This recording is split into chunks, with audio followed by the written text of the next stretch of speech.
Welcome to my channel study with Kshama. बच्चों, ये part 3 आपका है। इसमें हमने आपको पहले बहुविकल्पी क्वेश्चन में कुछ टिक लगवाए थे। आज उसके आगे के इम्पॉर्टेंट क्वेश्चन हैं, उस पर ध्यान दीजिए। पहले है फणीश्वर नाथ रेणु की कृति ठुमरी किस विद्या पर आधारित है। तो बच्चों, ये ठुमरी विद्या जो है ये आपके कहानी पर आधारित है। वारिस कहानी संग्रह है मोहन राकेश जी का। अगला क्वेश्चन, 11 वर्ष का समय के रचनाकार हैं रामचंद्र शुक्ल। कौन है बच्चों 11 वर्ष का समय के रचनाकार? रामचंद्र शुक्ल। ध्रुव यात्रा कहानी के लेखक हैं जैनेन्द्र कुमार। फिर अगला क्वेश्चन, श्याम सुंदर दास की शैली है व्यास। दीप जले शंख बजे के लेखक हैं कन्हैया लाल मिश्र। साहित्य और समाज के निबंध के लेखक हैं प्रोफेसर जी सुंदर रेड्डी। चिंतामणि के रचनाकार हैं आचार्य रामचंद्र शुक्ल। और निंदा रस रचना है हरिशंकर परसाई की। किसकी है निंदा रस रचना? हरिशंकर परसाई की। अगला क्वेश्चन, राष्ट्र का स्वरूप निबंध संकलित है मातृभूमि से। फिर आगे बच्चों, अशोक के फूल निबंध हैं ललित निबंध। अशोक के फूल कैसा निबंध है? ये ललित निबंध है। अशोक के फूल के निबंध के लेखक कौन है? वो है हजारी प्रसाद द्विवेदी। फिर अगला क्वेश्चन, हरिशंकर परसाई की रचना है सदाचार का ताबीज। फिर अगला क्वेश्चन, राष्ट्र का स्वरूप निबंध के लेखक हैं वासुदेव शरण अग्रवाल। फिर बच्चों, ये तो आपके जो हैं ऑप्शन वाले हैं। अब जो है अति लघु प्रश्न में टिक लगाइए। गोस्वामी विट्ठलनाथ द्वारा रचित 2 गद्य रचनाओं के नाम लिखिए।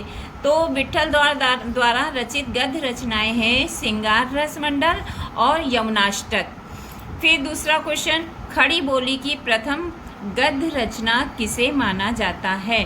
तो खड़ी बोली प्रथम गद्य रचना कवि गंग द्वारा रचित चंद छंद वर्णन की महिमा को माना जाता है। तो खड़ी बोली का प्रथम गद्य रचना किसे माना जाता है? चंद छंद वर्णन की महिमा को माना जाता है।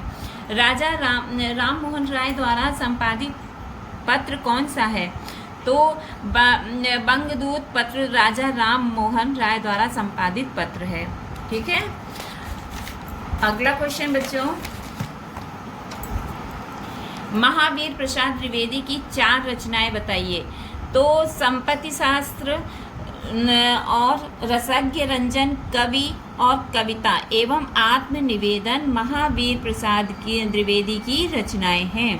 द्विवेदी युग की 2 नाटककारों के नाम तथा उनकी एक रचना लिखिए।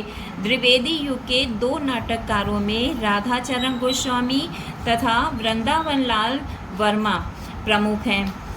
फिर अगला क्वेश्चन, मयंक मंजरी नाटक के नाटककार का नाम बताइए। तो मयंक मंजरी नाटक के नाटककार कौन है? किशोरी लाल गोस्वामी। अगला क्वेश्चन है, राधा कृष्ण दास के 2 नाटकों के नाम लिखिए। तो कौन से नाटक हैं? दुखनी बाला और महाराणा प्रताप। पृथ्वीराज की आँखें के रचनाकार कौन है? तो डॉक्टर राम कुमार वर्मा हैं। प्रेमचंद्र के 4 उपन्यासों के नाम लिखिए। सेवा सदन, निर्मला, गबन और गोदान। जयशंकर प्रसाद द्वारा रचित उपन्यासों के नाम लिखिए। कंकाल, तितली, इरावती, ये सब जो हैं जयशंकर द्वारा रचित हैं। फिर अज्ञेय द्वारा रचित किन्हीं 2 उपन्यासों के नाम लिखिए। अज्ञेय द्वारा जो रचित उपन्यास हैं वो नदी के द्वीप और अपने अपने अजनबी। ठीक है। ये जो है आपके बहुविकल्पीय क्वेश्चन हैं छोटे वाले, इनको याद कर लीजिएगा। अब यहाँ पर आपका गद्य साहित्य का इतिहास समाप्त होता है और अगला पार्ट जो है आपका आता है हिंदी पद्य साहित्य का विकास। ठीक है। तो गद्य साहित्य के इतिहास में मैंने इतने क्वेश्चंस बताए हैं, इनको याद करिए। मिलते हैं बच्चों 4th पार्ट में। ठीक है। Thank you.